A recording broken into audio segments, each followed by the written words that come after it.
Welcome challenges. You can see 4 barium swallow images here. Okay, what is this? Barium swallow. Under barium studies, we have barium swallow, barium meal, follow through, or barium enema. So in the barium swallow studies, we are mainly looking at esophagus here.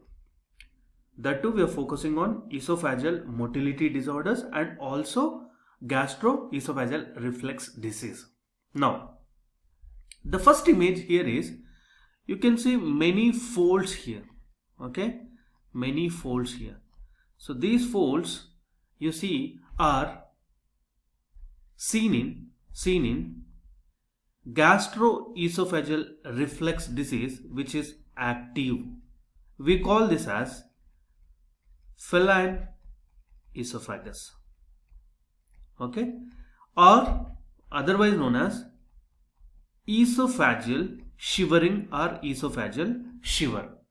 There is always some confusion about this. Actually, in many of the MCQ books or MCQ apps, it was mentioned that feline esophagus is seen in eosinophilic esophagitis. So this is what the statement they gave. Let me tell you, this statement is true if they do not mention about barium enema.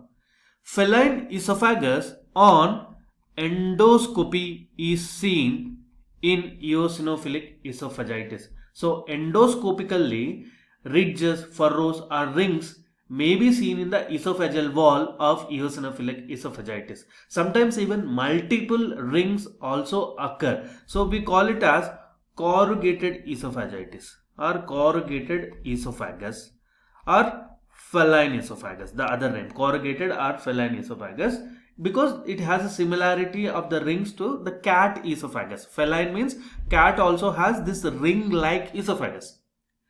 Please don't get confused.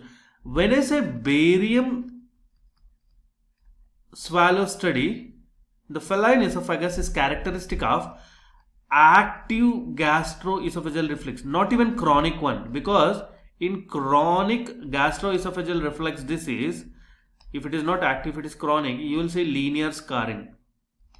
You will not see this multiple ring-like structure.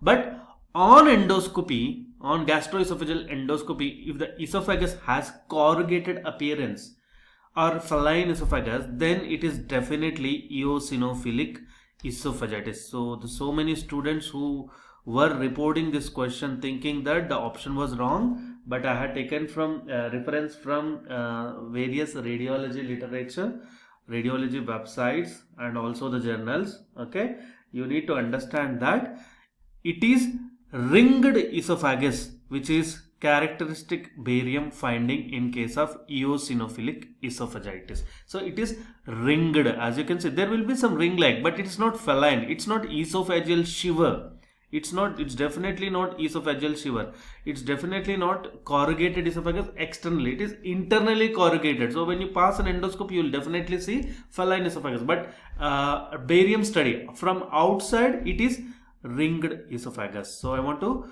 give that clarity, and this is the important take home for you from this video. Now, there are other two stuffs. One is Achalasia Cardia.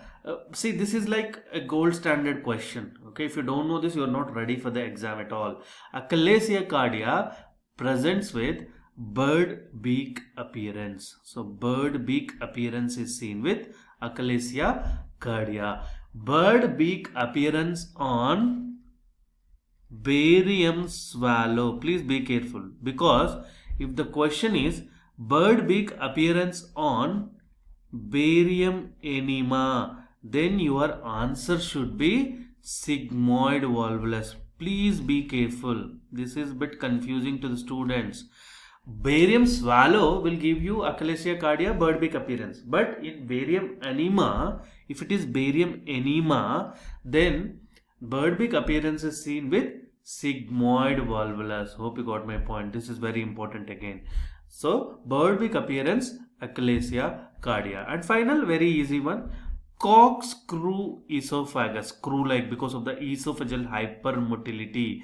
We can call it as nutcracker esophagus, we can call it as a rosary bead esophagus, and we can call it as corkscrew esophagus. And this is characteristic of two conditions. One is diffuse esophageal spasm. The other condition is spastic achalasia. Please be careful. Achalasia cardia has many variants. In that, spastic achalasia can present with this finding. So be careful. Just achalasia cardia, put bird beak appearance as your answer. But if this is spastic achalasia, even nutcracker esophagus is also seen with this condition.